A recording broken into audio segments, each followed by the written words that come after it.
जय हिंद साथियों, the student life academy में आपका स्वागत है। मैं परवेज आलम। आज हमारा जो घटना चक्र का बैच चल रहा है उसी के अंतर्गत हमारी आज नेक्स्ट क्लास है। पहले हम जो क्लासें कर चुके हैं, पहली क्लास हम कर रहे थे पाषाण काल को लेकर, हमारे कंप्लीट प्रैक्टिस क्वेश्चन हो चुके हैं। इसके बाद हमने क्या था, सिंधु घाटी सभ्यता के भी हम टोटल कंप्लीट क्वेश्चन कर लिए हैं, जो कि हमारी पिछली वीडियो थी। आज जो हमारा टॉपिक है वो है वैदिक काल। वैदिक काल से ही इतिहास की शुरुआत मानी जाती है और ऐतिहासिक क्योंकि यहीं से शुरुआत होता है। तो यहाँ पर हम ऐतिहासिक जो वैदिक काल है उससे लेकर हम रिलेटेड क्वेश्चन करेंगे। यहाँ पर 100 के समथिंग में क्वेश्चंस हमारे द्वारा कराए जाएंगे। पहला क्वेश्चन ये रहा आपकी स्क्रीन पर। यहाँ पर एक स्लाइड दिखेगी आपको, उसके 4 ऑप्शन दिखेंगे और मैं यहाँ पर उसे रीड करके बताऊंगा और उसका राइट आंसर बताऊंगा। तो अपनी नोटबुक लेकर बैठें और अपने क्वेश्चन देखते चलें कि हम कितने क्वेश्चन कर पाते हैं और कितने नहीं, कि आपकी तैयारी कितनी प्रॉपर हो पा रही है, नहीं हो पा रही है। तो पहला क्वेश्चन ये रहा आपकी स्क्रीन पर। यहाँ पर आर्य शब्द इंगित करता है, तो यहाँ पर ये बताना है कि आर्य शब्द जो इंगित करता है वो किसको करता है। पहला ऑप्शन दे रखा है निर्जाति समूह को, दूसरा दे रखा है यायावरी जीव जन को, तीसरा दे रखा है भाषा समूह को और चौथा दे रखा है श्रेष्ठ वंश को। तो इसका राइट आंसर बताइए क्या हो जाएगा। आर्य शब्द आपने सुना होगा, आर्य शब्द हमेशा अंगित जो करता है वो किसे करता है, श्रेष्ठ को करता है। तो ये अपना आपको श्रेष्ठ बताते थे, इसलिए यहाँ पर इसका राइट आंसर जो हो जाएगा ये डी हो जाएगा। इसके बाद यहाँ पर दे रखा है क्लास की संस्कृति में आर्य शब्द का अर्थ है। क्लास की संस्कृति में आर्य शब्द का जो अर्थ है वो बताना है आपको। तो यहाँ पर पहला ऑप्शन दे रखा है ईश्वर में विश्वासी, दूसरा दे रखा है एक वंशानुगत जाति, तीसरा दे रखा है किसी विशेष धर्म में विश्वास रखने वाला, तीसरा दे रखा है एक उत्तम व्यक्ति। तो यहाँ पर फिर वही बात है कि यहाँ पर आर्य शब्द का जो प्रयोग किया गया है वो किस लिए किया गया है, श्रेष्ठता के लिए किया गया है। तो मतलब यहाँ पर एक उत्तम व्यक्ति इसका राइट आंसर हो जाएगा।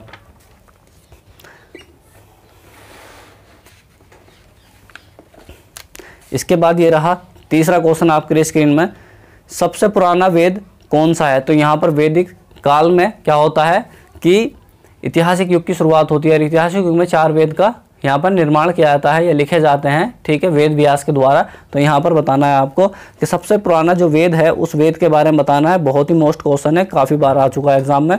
पहला दे रखा है यजुर्वेद, दूसरा ऋग्वेद, तीसरा सामवेद और चौथा अथर्ववेद। तो इसका राइट आंसर आप सभी जानते हैं, सबसे पुराना वेद जो है ऋग्वेद, इसका राइट आंसर बी हो जाएगा।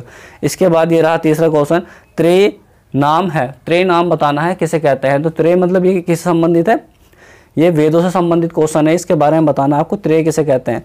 त्रेय का मतलब होता है 3, ठीक है, 3 वेदों का, तो 3 वेदों को। तो इसका राइट आंसर जो हो जाएगा हमारा ए हो जाएगा, ठीक है। इसके बाद ये रहा अगला क्वेश्चन 5वां, किस वैदिक ग्रंथ में वर्ण शब्द का सर्वप्रथम नामोल्लेख मिलता है। मतलब जो वर्ण शब्द है उस शब्द का सबसे पहले प्रयोग या सबसे पहले उसका उल्लेख किस में हुआ है ये बताना है। तो इसका राइट आंसर जो हो जाएगा ए हो जाएगा, ऋग्वेद में इसका हुआ है। ज़्यादा भागने की जरूरत है नहीं इधर उधर, ठीक है। इसके बाद यह 6 क्वेश्चन आपकी स्क्रीन पर ये दिया, वर्ण व्यवस्था से संबंधित पुरुष सूक्त में मूलतः पाया जाता है। तो पुरुष सूक्त में क्या पाया जाता है मूलतः, उसके बारे में आपको राइट बताना है।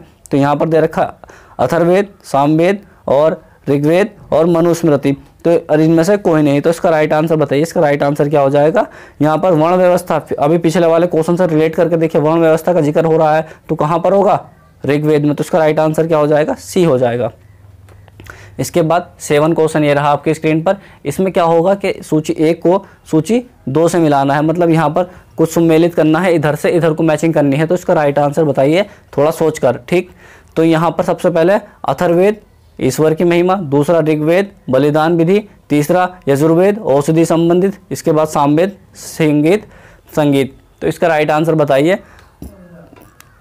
डी को किससे मिलाना है, 4 को मिलाना है। क्या सामवेद जो है संगीत से संबंधित है। तो देखो यहाँ पर डी का चौथा कौन सा, डी का चौथा कौन सा में बैठ रहा है, पहले में बैठ रहा है, ठीक। तो इसका राइट आंसर क्या हो जाएगा, ये ए हो जाएगा। एलिमिनेट करना सीखो, थोड़ा सा दिमाग लगाकर देखो, इससे बहुत आसानी से क्वेश्चन, मतलब लगता तो बहुत डिफिकल्ट है लेकिन बहुत इजी क्वेश्चन होता है, इसे थोड़ा दिमाग का इस्तेमाल करना होता है और कुछ नहीं। इसके बाद वही दे रखा है सूची 1 को सूची 2 से मिलाइए। ये रहा है ना 9वां क्वेश्चन। इसमें भी ऋग्वेद दे रखा है, यजुर्वेद, सामवेद, अथर्ववेद दे रखा है, इधर फिर संगीत में दे रखा है, स्रोत दे रखा है, कर्मकांड दे रखा है। तो वही मैचिंग करनी है आपको। तो देखो मैचिंग ध्यान से करना। अभी मैंने बताया था एक ही क्वेश्चन, इसी से आपको आसान हो जाएगा। एक ही ऑप्शन है संगीत, ठीक। संगीत किससे, सामवेद से। तो यहाँ पर सी को किससे मिलाना, 1 को, सी को 1 से मिलाना है। तो यहाँ पर देखो सी के 1 में कौन सा है, पहला है तीसरा क्वेश्चन, और तीसरा क्वेश्चन का जो राइट आंसर हो जाएगा यहाँ पर देखना है आपको, इसका राइट आंसर ए हो जाएगा, ठीक।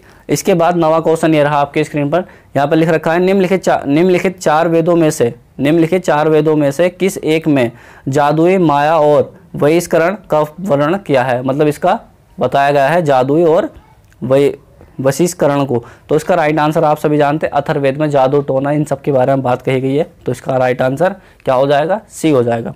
अब यहाँ देखा ऋग्वेद में ऋचाएँ हैं, तो ऋचाएँ बतानी है आपको कितनी है। तो यहाँ पर जो भी ल्यूसेंट की बुक है उस ल्यूसेंट की बुक में बताया 1028 बताई जाती हैं कि 1028 इसमें ऋचाएँ हैं, लेकिन इसका राइट आंसर कुछ भी नहीं दे रखा है यहाँ पर आयोग के द्वारा। छत्तीसगढ़ पीछे 2011 में इस क्वेश्चन को पूछा गया था, लेकिन ल्यूसेंट के आधार पर देखा जाए तो इसका राइट आंसर ए होता है। ठीक, इसके बाद ऋग्वेद है, तो ऋग्वेद जो है वो उसके बारे में आपको बताना है। यहाँ राइट ऑप्शन स्रोत का संकलन, तो इसका राइट आंसर सभी जानते हैं कि स्रोतों का संकलन किस में किया गया है, ऋग्वेद में किया गया है। बहुत आसान क्वेश्चन था। यहाँ पर थोड़ा सा भारी क्वेश्चन है, सूची 1 को सूची 2 से मिलाइए, ये 12वां क्वेश्चन। और ध्यान दीजिए यहाँ पर क्वेश्चन जो इसके ऑप्शन है वो भी बहुत अलग ही टाइप के दे रखे हैं, थोड़ा ध्यान से। तो ध्यान देना है कि ऋग्वेद किससे संबंधित रखता है, ऋग्वेद किससे संबंधित होता है, ऐत्रेय से। ठीक, इसका ध्यान रखना है। इसके बाद दूसरा देना सामवेद किससे होता है, पंचविश से।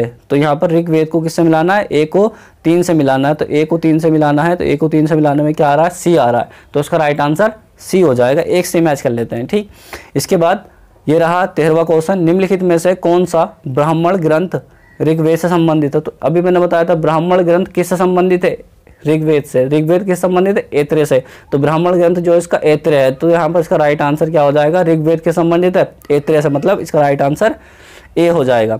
इसके बाद गोपद ब्राह्मण है, तो गोपद ब्राह्मण किससे संबंधित है, ध्यान में रखो।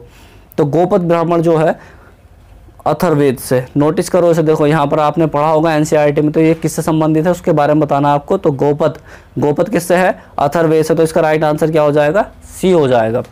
इसके बाद कौन सा 15वां क्वेश्चन है ये, कौन सा ऋग्वेद का कौन सा मंडल पूर्णतः सोम की समर्पित है। तो मतलब ये बताना है कि आपको ऋग्वेद जो है, जो उसका जो पूरा मंडल है वो मंडल सोम को समर्पित है। वो कौन सा मंडल है, 7वां मंडल, 8वां मंडल या 10वां मंडल या 9वां मंडल, इसमें बताना आपको। तो ध्यान देना यहाँ पर बहुत आसानी से, 9वां मंडल ल्यूसेंट की बुक आप पढ़ोगे तो ल्यूसेंट की बुक में मिल जाएगा 9वां मंडल सोम को समर्पित है, किसका, ऋग्वेद का। तो इसका राइट आंसर क्या हो जाएगा, सी हो जाएगा। यहाँ पर फिर दे रखा है 16वां क्वेश्चन ये रहा, ये ऋग्वेद संहिता का 9वां मंडल पूर्णतः किससे संबंधित है, किसको समर्पित करता है। तो यहाँ पर फिर ध्यान देना आपको कि यहाँ पर 9वां मंडल किसको, इसका सोम को। ठीक, सोम एक पेय पदार्थ था, उन्हें देवता के रूप में माना जाता है। तो उसका राइट आंसर डी हो जाएगा। ध्यान से देखना, सोम और इससे पेय और नामाकृत देवता कहते हैं। ठीक है ना, तो इस तरीके से यहाँ पर हो जाएगा। यज्ञ संबंधित विधि विधानों का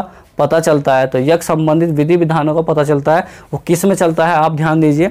तो यहाँ पर इसका ऋग्वेद, सामवेद, ब्राह्मण ग्रंथ और उसके बाद यजुर्वेद। तो इसका राइट आंसर बताइए, इसका राइट आंसर क्या हो जाएगा, डी हो जाएगा। थोड़ा ध्यान से, ठीक। तो यहाँ पर ये कह रखा है यज्ञ संबंधित विधि विधानों का पता यजुर्वेद से मिलता है। यजुर्वेद के 2 भाग है, शुक्ल यजुर्वेद और कृष्ण यजुर्वेद। तो इसका राइट आंसर हमारा सी हो जाएगा, डी हो जाएगा। इसके बाद 18वां क्वेश्चन ये रहा आपकी स्क्रीन पर, निम्नलिखित में से किसका संकलन ऋग्वेद पर आधारित है। किसका संकलन ऋग्वेद पर आधारित है। तो ऋग्वेद का जो संकलन है वो किस पर आधारित है, बताइए सोचकर थोड़ा सा आंसर। यह सोचने वाला क्वेश्चन है, इजी क्वेश्चन है, मगर सोचो फिर थोड़ा सा। इसका राइट आंसर बताइए, बी हो जाएगा। ठीक, इसका राइट आंसर बी हो जाएगा। इसके बाद यहाँ पर 19वां क्वेश्चन ये रहा, भारत के किस स्थल की खुदाई से लोहे धातु के प्रचलन के प्राचीनतम प्रमाण मिले हैं। तो लोहे के प्रचलन, जो लोहे की शुरुआत हुई थी वो कहाँ से हुई थी, उसके प्रमाण कहाँ से मिलते हैं ये बताना आपको। पहला तक्षशिला दे रखा, दूसरा दे रखा अतरंजी खेड़ा, तीसरा कौशाम्बी और चौथा हस्तिनापुर। तो इसका राइट आंसर क्या हो जाएगा, अतरंजी खेड़े से ही। मैंने पाषाण काल में आपको एक क्वेश्चन कराया कि पाषाण काल में लोहे के प्रमाण मिलते हैं कहाँ पर, अतरंजी खेड़ा से। तो इसके बाद ये रहा 20वां क्वेश्चन, उपनिषद पुस्तकें हैं। तो उपनिषद जो पुस्तकें हैं वो किस संबंधित है ये बताना है आपको। पहला दे रखा है धर्म पर, योग पर, विधि पर, दर्शन पर। तो सभी जानते हैं उपनिषद हमेशा दर्शन को दर्शाते हैं, तो ये इसका राइट आंसर क्या हो जाएगा, डी हो जाएगा, दर्शन को बताते हैं। इसके बाद ये रहा 21वां क्वेश्चन, उपनिषद का मुख्य विषय है। तो फिर जब सभी जानते हैं दर्शन, इसका राइट आंसर हो जाएगा।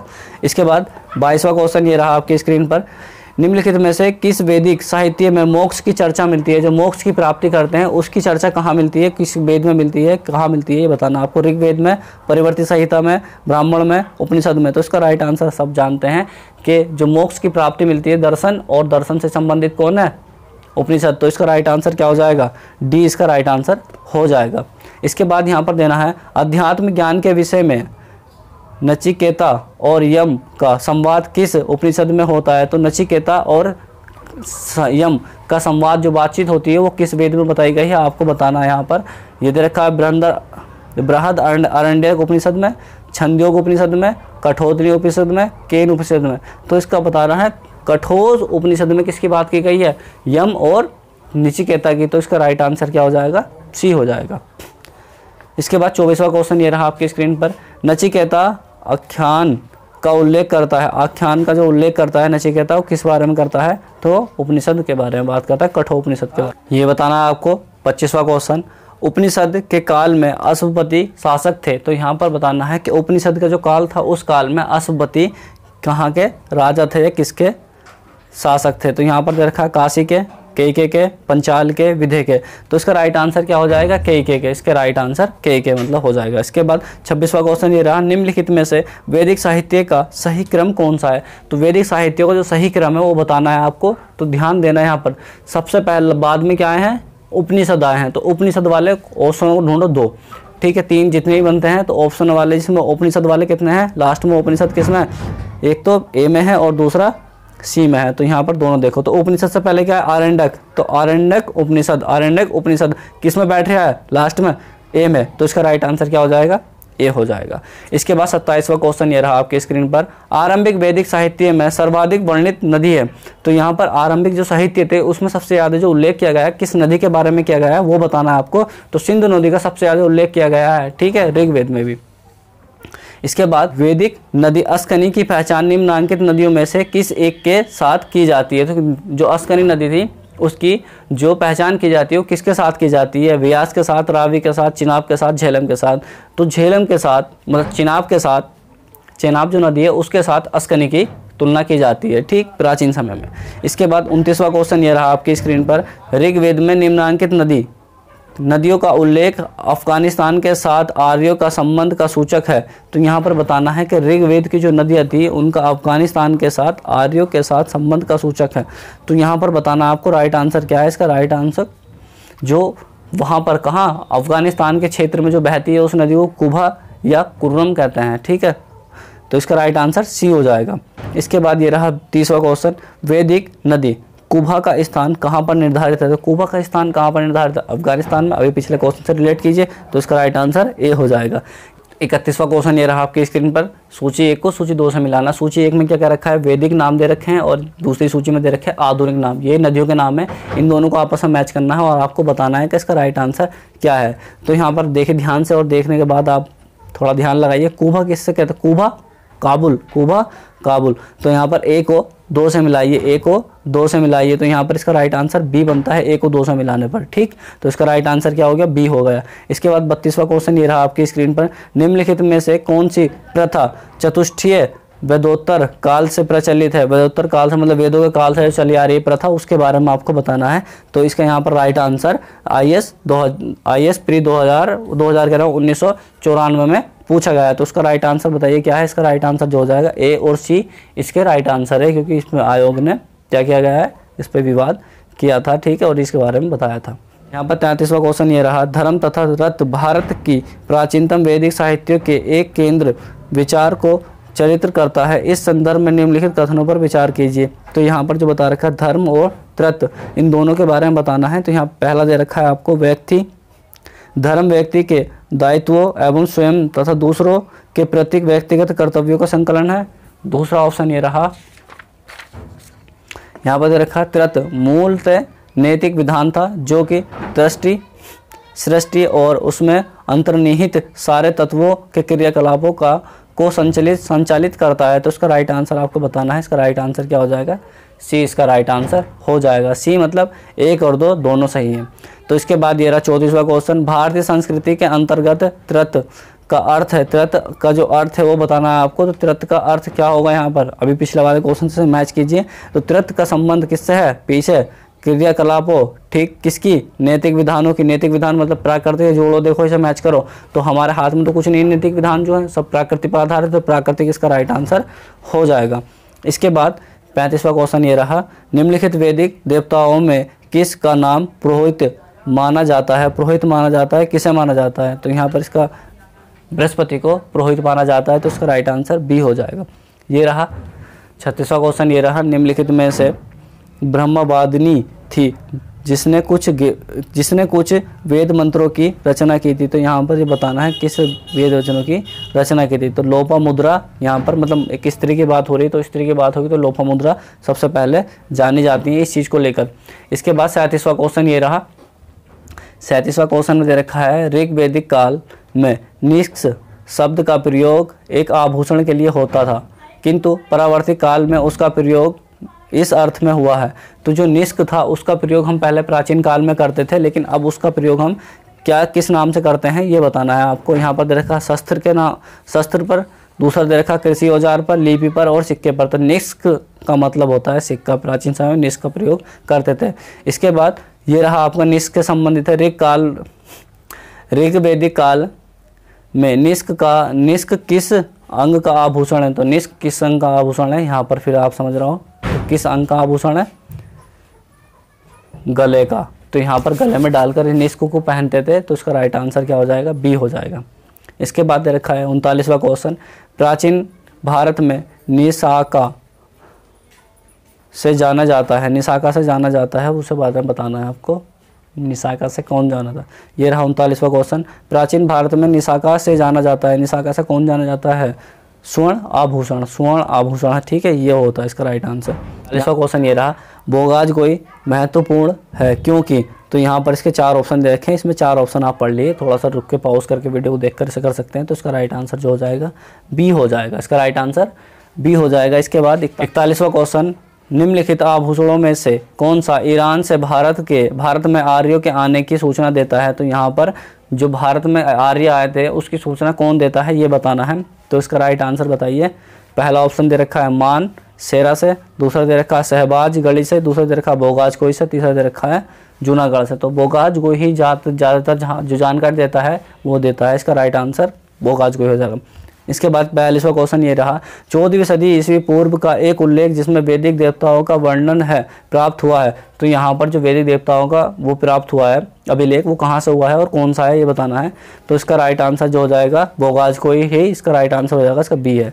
इसके बाद 43वां क्वेश्चन ये रहा, निम्नलिखित में से किसने आर्यों के आदि देश के बारे में लिखा है। जो आदि देश था उनका पुराना, उसके बारे में लिखा है, वो किस में लिखा है। तो यहाँ पर इसका राइट आंसर क्या हो जाएगा, बाल गंगाधर तिलक ने लिखा है इसके बारे में। इसके बाद यहाँ दे रखा है 44वां क्वेश्चन, 44वां क्वेश्चन में दे रखा है, जिस ग्रंथ में पुरुष मेद का उल्लेख हुआ है वह है। तो जिसमें पुरुष मेद का उल्लेख हुआ है वो बताना आपको। राइट आंसर इसका कोई नहीं दे रखा है। यूपीपीसीएस स्पेशल प्री 2008 में पूछा गया था, सीपीएल में ही पूछा गया था ये। और इसके 45वां क्वेश्चन, शतपथ ब्राह्मण में उल्लेखित राजा विधेय माधव से संबंधित ऋषि थे। तो विधेय माधव से संबंधित जो ऋषि थे उसके बारे में आपको बताना है। यहाँ पर दे रखा है ऋषि भारद्वाज, ऋषि वरिष्ठ, ऋषि विश्वामित्र, ऋषि गौतम रहुगण। तो इसका राइट आंसर क्या हो जाएगा, इसका राइट आंसर क्या डी हो जाएगा, श्री गौतम रहुगण। तो इसका राइट आंसर डी हो जाएगा। इसके बाद ये रहा 46वां क्वेश्चन, 46वां क्वेश्चन में कहता है, उत्तर वैदिक काल में निम्नलिखित में से किसको आर्य संस्कृति पर घूर समझा जाता है। तो धूर से समझा जाता है, वो किसे समझा जाता है, इसका राइट आंसर बताइए। तो सी इसका, यह कुरु और पंचाल को समझा जाता है। इसके बाद ये रहा, गोत्र शब्द का प्रयोग सर्वप्रथम हुआ है। तो गोत्र शब्द का सर्वप्रथम प्रयोग किसमें हुआ है, सबसे पुराना वेद कौन सा है, ऋग्वेद। तो गोत्र शब्द भी पुराना ही है, तो इसका राइट आंसर बी हो जाएगा। इसके बाद ये 48वां क्वेश्चन, 48वां क्वेश्चन में ये रखा है, पूर्व वैदिक आर्यों का धर्म मुख्यतः। तो ठीक है, जो आर्य से पूर्व का धर्म था वो बताना है। तो इसका राइट आंसर क्या हो जाएगा, प्राकृतिक पूजा और यज्ञ। वो प्राकृतिक पूजा करते थे और यज्ञ करते थे कौन, आर्य से पूर्व का। 49वां क्वेश्चन, ऋग्वेद काल में जनता निम्न में से मुख्यतः किसमें विश्वास रखती है। तो जो जनता थी वहाँ पर वो पहले विश्वास रखती थी, इसके बारे में बताना है। तो इसका राइट आंसर बताइए क्या हो जाएगा, इसका राइट आंसर बलि और कर्मकांड पर, पहले बलि और कर्मकांड पर इसकी मान्यता थी। अब इसका राइट आंसर क्या है, डी है। इसके बाद ये रहा 50वां क्वेश्चन, प्रसिद्ध 10 राजाओं का युद्ध किस नदी के तट पर लड़ा गया था। तो ये बहुत मोस्ट क्वेश्चन है, ये बहुत काफ़ी बार छोटे एग्जाम में और बड़े एग्जामों में पूछा गया था। वैसे कोई छोटा बड़ा एग्जाम नहीं होता है। इसका राय परशुरानी का जिक्र बहुत पहले भी हो चुका है और परशुरानी नदी के बीच में ही यहाँ पर युद्ध हुआ था 10 राजाओं का, जिसे इसके बाद 51वां क्वेश्चन ये रहा, ऋग्वेद में उल्लेखित प्रसिद्ध 10 राजाओं का युद्ध किस नदी के किनारे लड़ा गया था। तो परशुरानी, इसका राइट आंसर ए हो जाएगा। यहाँ पर ये रहा 52वां क्वेश्चन आपके स्क्रीन पर, निम्नलिखित में से किस नदी को ऋग्वेद में मातमा, देवी तमा एवं नदी तमा संबोधित किया गया है। तो यहाँ पर सरस्वती को सबसे ज़्यादा इस तरीके से पूछा गया था, माता मानते थे उसको, सरस्वती नदी को। इसके बाद ये रहा 43वां क्वेश्चन, 53वां क्वेश्चन, उस जाति का नाम बताइए जो ऋग्वेदिक आर्यों के पंचजन से संबंधित नहीं है। तो यहाँ पर बताना पंचजन से संबंधित कौन सी जनजाति नहीं है। तो इसका राइट आंसर बताना है आपको। राइट आंसर क्या हो जाएगा, यहाँ पर यदु भी थी और प्रू भी थी। इसका राइट आंसर डी हो जाएगा कि कट नहीं थी। ये रहा 54वां क्वेश्चन, प्राचीनतम काल में आर्यों को जीवोपार्जन का मुख्य साधन था। तो जो जिसका जीवन का साधन था मुख्य, वो क्या था। तो मुख्य साधन जो था पहले इनका जो था आर्यों का कृषि था। तो इसका राइट आंसर ए हो जाएगा। ये रहा 55वां क्वेश्चन, इधर रखा, ऋग्वेद में उल्लेखित यव शब्द किस कृषि उत्पाद हेतु प्रयुक्त किया गया है। तो यव शब्द जो यव्द है, यव्द शब्द का जो प्रयोग किया गया है वो किसके लिए किया गया है। यहाँ पर बताना है जौ, चना, चावल, गेहूँ। तो इसका राइट आंसर जौ के लिए यव शब्द का प्रयोग किया गया है। तो इसका राइट आंसर क्या हो जाएगा, ए हो जाएगा। इसके बाद 56वां क्वेश्चन ये रहा, ऋग्वेदिक पणी किस वर्ग के नागरिक थे। तो पणी जो थे व्यापारी थे और व्यापारी इसका राइट आंसर हो जाएगा। इसके बाद ये रहा 57वां क्वेश्चन, वैदिक युग में प्रचलित लोकप्रिय शासन प्रणाली थी। तो यहाँ पर जो वैदिक युग में प्रणाली थी शासन करने की वो क्या थी। तो यहाँ पर देखा, निरंकुश, प्रजातंत्र, गणतंत्र और वंश परंपरा राजतंत्र। तो इसका राइट आंसर जो हो जाएगा वंश परंपरा राजतंत्र। तो इसका राइट आंसर डी हो जाएगा। इसके बाद ये रखा है वैदिक युगीन सभा थी, सभा। बस इतना ही क्वेश्चन है और ये क्वेश्चन RAS में पूछा गया है और इसका राइट आंसर जो हो जाएगा वैदिक युगीन सभा। सभा से जोड़ को देखो, ये सभा किस में जोड़ती है, मंत्री परिषद में। तो मंत्री परिषद इसका राइट आंसर हो जाएगा। इसके बाद दे रखा है 59वां क्वेश्चन, किस नदी में सभा और समिति को प्रजापति की 2 पुत्री कहा गया। ये बहुत ही मोस्ट क्वेश्चन है और इसका राइट आंसर जो हो जाएगा, राइट आंसर अथर्ववेद को इसका राइट आंसर माना गया है और ये राइट आंसर ही है। इसके बाद 60वां क्वेश्चन ये रहा, ऋग्वेदिक सभा जनसभा को न्यायिक कार्य से संबंधित है। तो न्यायिक कार्य संबंधित कौन थी, ए। इसका राइट आंसर सभा न्यायिक कार्य से संबंधित थी। इसके बाद 61वां क्वेश्चन ये रहा, आयुर्वेद अर्थात जीवन का विज्ञान का उल्लेख सर्वप्रथम मिला है। तो यहाँ पर सर्वप्रथम जो जीवन का उल्लेख मिला है किसमें मिला है, अथर्ववेद में। ठीक, तो इसका राइट आंसर डी हो जाएगा। ऋग्वेदिक धर्म था, बताओ यहाँ पर, ये बहुत ही मोस्ट क्वेश्चन है, बहुदेववादी, एकाश्वरवादी, इसके बाद अद्वैतवादी और देखा है इसमें राइट आंसर क्या है, इसका राइट आंसर बहुदेववादी। इसका राइट आंसर ए हो जाएगा। इसके बाद 63वां क्वेश्चन ये रहा, सर्वाधिक ऋग्वेदिक सूक्त समर्पित है। तो सर्वाधिक जो सूक्त समर्पित है वो किसको समर्पित है। तो इसका राइट आंसर जो हो जाएगा बी हो जाएगा, इंद्र को सबसे ज़्यादा सूक्त या जो मंत्र थे वो उन्हें समर्पित हैं। इसके बाद 64वां क्वेश्चन ये रहा, निम्नलिखित में से किसको ऋग्वेद युग देवता समझा जाता है। तो ऋग्वेद युग जो देवता समझा जाता है वो कैसे समझा जाता है, इंद्र को समझा जाता है। इसका आंसर जो हो जाएगा बी हो जाएगा। इसके बाद 65वां ये रहा, ऋग्वेद में सर्वाधिक संख्या में मंत्र संबंधित है। तो किससे संबंधित है, अग्नि से संबंधित है, अग्नि को ही ज़्यादा वो मानते थे। तो इसके बाद 66वां क्वेश्चन ये रहा, निम्नलिखित में से पूर्व वैदिक आर्यों का सर्वाधिक लोकप्रिय कौन देवता था। तो पूर्व वैदिक वहाँ पर बताना है। तो इसका राइट आंसर जो हो जाएगा डी, इसका राइट आंसर होगा, इंद्र सबसे ज़्यादा लोकप्रिय देवता था। अब यहाँ पर दे रखे हैं 4 ऑप्शन दे रखे हैं, कूट दे रखे हैं, कूटों का आधार बताना है। निम्नलिखित दे रखा झंझावात का देवता, दूसरे देखा पापियों को दंड देते थे, तीसरा दे रखा नैतिक व्यवस्था के संरक्षण थे, इसके बाद वर्षा का देवता। तो इसका राइट आंसर क्या हो जाएगा, इसका राइट आंसर बी हो जाएगा। बी क्यों हो जाएगा, पहला और तीसरा सही है। पहला झंझावात मतलब बारिश से होती है और दूसरा भी बारिश के देवता थे। तो इसका राइट आंसर जो हो जाएगा बी हो जाएगा। 1 और एवं 3 सही। इसके बाद 68वां क्वेश्चन ये रहा। 68वां क्वेश्चन में कहता है कि वैदिक देवमंडल में निम्न में से कौन सा देवता युद्ध का देवता माना जाता है। तो युद्ध का देवता कैसे मानते थे, इंद्र को ही मानते थे, तो इसका राइट आंसर क्या हो जाएगा, बी हो जाएगा। इसके बाद ये रहा 800 से 600 ईसा पूर्व का काल किस युग से जुड़ा है। तो 800 से 600 ईसा पूर्व का जो काल है वो जुड़ा है, किससे जुड़ा हुआ है, ब्राह्मण युग से जुड़ा है। इसका राइट आंसर है। बहुत आसान क्वेश्चन है, ज़्यादा इतना भारी नहीं है। गायत्री मंत्र किस पुस्तक में लिखा है। तो गायत्री मंत्र किस में लिखा है बताइए, ऋग्वेद में लिखा हुआ है। गायत्री मंत्र ऋग्वेद में लिखा हुआ है, उल्लेखित है। इसकी रचना विश्वामित्र ने की थी, ठीक है, और ये सूर्य देवता को समर्पित है। इसके बाद 71वां क्वेश्चन ये रहा। गायत्री मंत्र में निम्नलिखित गायत्री मंत्र के नाम से प्रसिद्ध मंत्र सर्वप्रथम किस ग्रंथ में मिला है। तो ऋग्वेद में मिला है। इसका राइट आंसर क्या हो जाएगा, सी हो जाएगा। यहाँ पर फिर गायत्री मंत्र की रचना किसने की, तो विश्वामित्र ने की, इसका बी हो जाएगा। इसके बाद 68वां सर्प प्रतिसर्ग वंश मंत्रम एवं अवंशानु चरित्र संकेत है। तो इसका राइट आंसर क्या है, इसका राइट आंसर पुराणी है। पुराणी सब कुछ माने जाते हैं। इसके बाद 74वां क्वेश्चन ये रहा। पुराणों की संख्या है, तो पुराणों की संख्या कितनी, 18 है, इजी है। इसके बाद ये दे रखा 75वां। भगवत गीता मौलिक रूप से किस भाषा में लिखी गई थी। तो भगवत गीता संस्कृत में लिखी गई थी, सभी जानते हैं। तो इसका 76वां ये रहा। 76वां में दे रखा महाभारत मूलतः किस रूप में जानी जाती है। तो यहाँ पर जो है क्वेश्चन बहुत आसानी से है समझने से।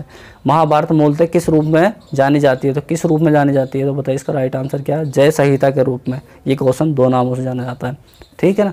इसके बाद 77वां क्वेश्चन ये रहा। हिंदू पौराणिक कथा के अनुसार समुद्र मंथन हेतु किस सर्प ने रस्सी के रूप में स्वयं को समर्पित प्रस्तुत किया। तो यहाँ पर जो रस्सी के रूप में किसने अपना आप को क्या किया था, प्रस्तुत किया था। तो इसका राइट आंसर जो हो जाएगा, वासुकी ने इसे अपना आप को रस्सी के रूप में समर्पित किया था या प्रस्तुत किया था। इसका राइट आंसर बी हो जाएगा।